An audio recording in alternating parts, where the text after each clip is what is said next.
It's pretty much the same question. When you do not like Raila Odinga, for instance, everything about him, is black. There's nothing good you see. What's that one thing, like I said again, about Raila Odinga and what he's promising that doesn't sit right with you? Or with the whole UDA, Kenya Kwanza Brigade? What's that thing that doesn't sit right with you? James, I'll be very honest with you. There is nothing wrong with Raila Odinga. He's the perfect leader. Look, Dr. William Samoei Ruto is a pupil of Raila Odinga. I am a pupil of Raila Odinga. We like the good work that he has done. So and why can't he be president? He's done a tremendous job, you understand? Yeah. And the earlier we realize and acknowledge what people have done, the better we are placed to isolate personalities when we are considering issues. Understand? So I will not sit here and say Raila is bad, Raila is this, Martha is this. Martha is a very good friend of mine. She's a distinguished lawyer. She's done a tremendous job in the legal profession, much as Raila has done. But what we need to discuss right now is what issues are on the table viewed from the perspective of a voter. Permit me just to start from where he has said. He talked about reducing the burden of graduates on account of HALB. There was a bill that came to Parliament the other day to lower the interest rates. Can he tell us what they did for the youth of Kenya? He's been in Parliament for the last 10 years. And if you look at the manner in which he approaches issues, I mean, hero worship, Baba this, Martha this. No, you are a leader. Don't lament. Don't tell us we'll make opportunities better for the youth. You've been in Parliament, my friend.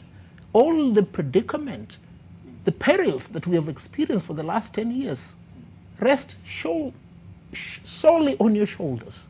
Now, when you start pointing fingers at individuals for us to perceive your viewpoint as sellable, therein lies the problem. Here in UDA, we don't want to discuss personalities. We want to project a future that is better for the people of Kenya, one that is sustainable. And as I close on that fundamental premise, this, Martha Karua, Raila Odinga have played a pivotal role in the liberations. We don't require any more liberation. We don't require any more reform. The panacea of the reforms we struggled for was the 2010 Constitution. The problem we must now confront is implementation. Who between these two camps wants to improve the economy, the social economic well-being of the country? And who between these two camps wants to restructure the power setup by amending the Constitution to distribute power amongst themselves?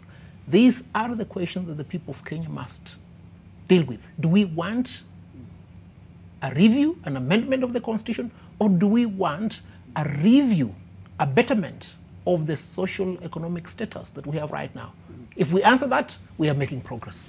Well, I just want to say, first of all, acknowledge my brother here, Mr. Mule, for his very generous comments, which are truthful and which are honest from his heart about my candidate, the Right Honorable Raila Odinga, but also Senior Counsel Martha Karua, the running mate. These are two stellar individuals.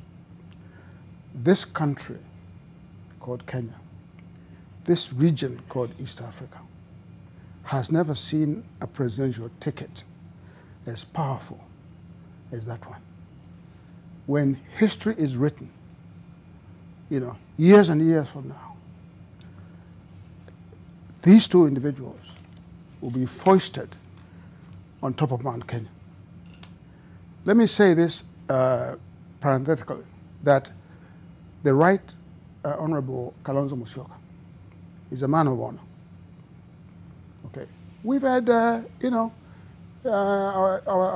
times of exchanging ideas here vigorously from time to time, but I've always thought of him to be a leader in this country, and I've always ranked him, by the way, among the 5 most important political leaders in this country. But he wasn't proper to be the running mate this time? That is not the issue. The issue is that but Prof is saying all these nice things about no, him. but I'm just saying, I'm coming to you. You know that what Mr. Mule was saying, you know, was dynamics change from time to time.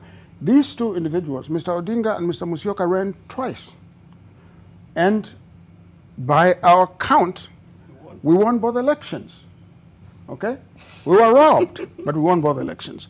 Now, the dynamics have changed because opponents do not stand still.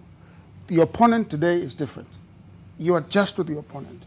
I think that we had a vetting panel to choose our nominee. That was an open and transparent process. And I think there is no question but that Ms. Karua performed spectacularly. Okay, our history is well known. You know, like I said, you know, if you look at the top of the ticket and the bottom of the ticket, Ms. Karua, you could not find any ticket in the history of East Africa that was as powerful as that one. If you add Mr. Musyoka into that mix, and I hope that very soon here we'll be able to say, you know, to shake hands. You know, must we quote in public? No, Again. no. I've noticed that there's a lot of coaching happening. No. It's free speech. There's free speech, Mr. Smart. So let me just say this. Don't stop me from making my point. Now, if we add Mr. Musyoka to the mix, this will be the most powerful trio to govern this country. Now, I've noticed also, Mr. Smart, that my good friend here, you know, esteemed attorney, does not want to defend his leader.